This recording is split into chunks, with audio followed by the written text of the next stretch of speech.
North Korea एक ऐसा country जो काफ़ी समय तक बाहरी देशों से बिल्कुल आइसोलेटेड था।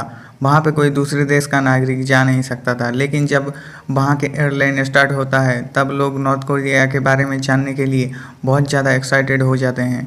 लेकिन जब आप नॉर्थ कोरिया जाने के लिए वहाँ के एयरलाइन में जाते हो तब आपको पता चलता है कि कोरिया जाने के लिए सिर्फ एक ही एयरलाइन है, जिसका नाम है एयर कोरिया, जो नॉर्थ कोरिया द्वारा नियंत्रित किया जाता है। और तब आप वही एयरलाइन पे फ्लाइट बुक करते हो। फिर आप कोरिया के लिए रवाना होने के लिए चाइना के एयरपोर्ट पर प्रेजेंट होते हो, क्योंकि कोरिया जाने के लिए सिर्फ दो ही रास्ते हैं, या तो आप रसिया से कोरिया जाओ या फिर चीन से कोरिया, क्योंकि ये दो ही कंट्री है जो कोरिया अपने एयरलाइन को अलाउ करता है। इतने सारे रुकावटों के बावजूद भी आप कोरिया जाने के लिए तैयार हो जाते हो।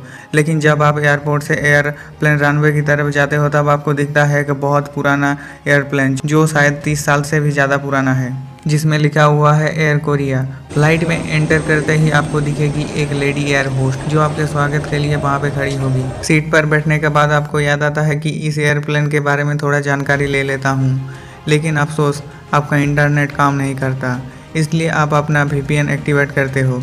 सर्च करने के बाद आपके सामने जो रिजल्ट आता है उसे देख के आप बहुत ज़्यादा डर जाते हो। आपको इस एयरलाइन के बारे में बहुत सारे नेगेटिव रिव्यूज देखने को मिलते हैं और ये यूरोप के ब्लॉक लिस्ट में भी आता है। आप और भी इस एयरलाइन के बारे में जानने की कोशिश करते हैं, लेकिन मजबूरी में आपको अपना फ़ोन बंद करना पड़ता है और एयरप्लेन मोड ऑन करना पड़ता है। आपके दिमाग में बस यही घूमता है कि नॉर्थ कोरिया के एयरप्लेन के पीछे असल में कहानी क्या है और इसे हर जगह से इतना ज़्यादा बुरा रेटिंग क्यों मिला है। तो चलिए फिर जानते हैं एयर कोरिया के बारे में। असल में क्या होता है यात्रा के दौरान, जिस वजह से एयर ट्रक्स की तरफ से सिर्फ एक ही स्टार मिला है। Korea, North Korea. North Korea, The North Koreans. North Korea. the propaganda. It's the entire world. It was a moment for the history books. North Korea के एयरप्लेन दुनिया के सबसे पुराने फ्लाइट में से एक है। इनके प्लेन ज़्यादातर पुराने रशियन पैसेंजर प्लेन्स की तरह है, जो सिर्फ जर्मनी के समय इस्तेमाल किया जाता था। इनके प्लेन्स जिस पे आप सफ़र करेंगे वो 30 साल से भी ज़्यादा पुराना होगा।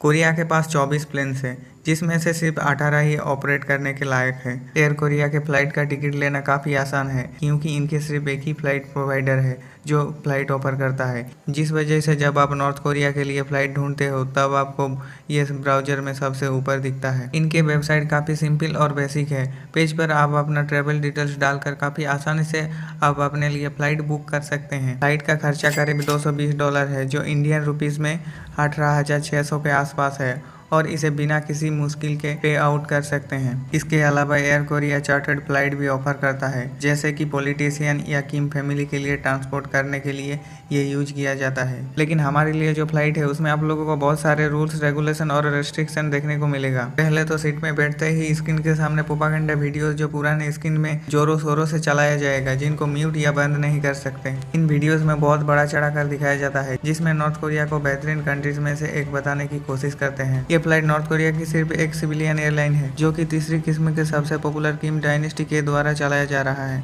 इंटरनेशनल में भी ये मैनेज करने के लायक है, लेकिन प्रेसिडेंट किम इल के समय दुनिया बिल्कुल अलग थी। एयर कोरिया की पहली फ्लाइट पुरानी सोवियत एयरक्राफ्ट से बनी थी और पहले यूएसआर और बाद में चाइना के लिए फ्लाइट्स पर मुश्तमिल थी, लेकिन कुछ सालों के बाद इसे बड़े एयरक्राफ्ट के साथ एक्सपेंड किया, जो ईस्टर्न यूरोप तक की फ्लाइट दे सकते थे, जिसमें पिंगवांग से मॉस्को के लिए एक अहम नॉन स्टॉप रूट थी। उन्होंने अपने रूट नेटवर्क को ईस्ट जर्मनी से बुल्गारिया तक फ्लाइट्स के लिए एक्सपेंड किया। फिर यूएसआर में तब्दील हुआ और नॉर्थ कोरिया और रशिया के बीच का रिश्ता कमजोर हुआ। फिर एयर कोरिया नॉन सोवियत के लिए उड़ान शुरू की, लेकिन फिर दो प्रॉब्लम सामने आए। पहले तो एयर कोरिया को यूरोपीय यूनियन की ब्लॉक लिस्ट पर डाल दिया गया, जिस वजह से यूरोप में कोरिया की फ्लाइट्स यूरोप में बंद हो गए। दूसरी, सेफ्टी प्रिकॉशंस की वजह से पिछले 10 सालों में नॉर्थ कोरिया पर कई प्रतिबंध लगाए गए। तब से कोरिया में कोई नई एयरप्लेन खरीदे नहीं गए, जिस वजह से फ्लाइट ज्यादातर पुराने सोवियत मॉडल्स की है। फ्लाइट में आपको खाने के लिए कोरिया की तरफ से फ्री पानी और सॉफ्ट ड्रिंक्स के अलावा चाय और कॉफी भी ऑफर किया जाता है। खाने में एक बर्गर दिया जाता है, जिसे देखने के बाद आपका भूख कम हो जाएगा, क्योंकि बर्गर बहुत ही ज्यादा सिंपल और हार्ड होता है। और फ्लाइट्स पे आपको कुछ चीजें भी ऑफर किया जाता है, जो काफी सारे प्रोडक्ट से भरा होता है, जिसमें आपको बैग्स, नोटबुक और बहुत सारे नॉर्थ कोरियन चीजें देखने को मिलता है। लेकिन पिछले 10 सालों में बहुत सारे इंसिडेंट देखने को मिले, जैसे कि एक प्लेन इमरजेंसी में लैंडिंग करनी पड़ी,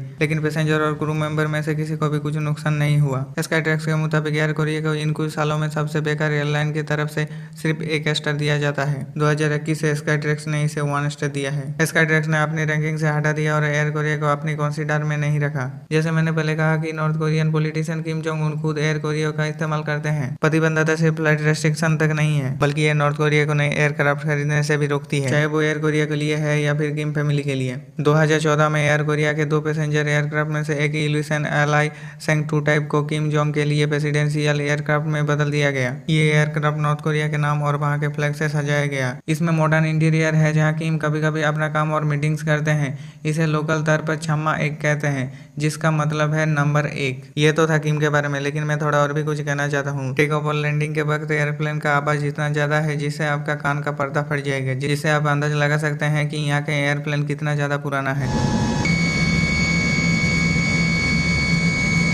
लेकिन जो भी हो, यहाँ के एयरक्राफ्ट बहुत ज़्यादा पुराना होने के कारण इनमें बैठना जोखिम भरा है। हालांकि अगले 20-30 सालों के अंदर ये एयरलाइन रूसी या चीन के एयरक्राफ्ट यूज करने लगे, लेकिन तब तक बहुत ज़्यादा देर हो जाएगी।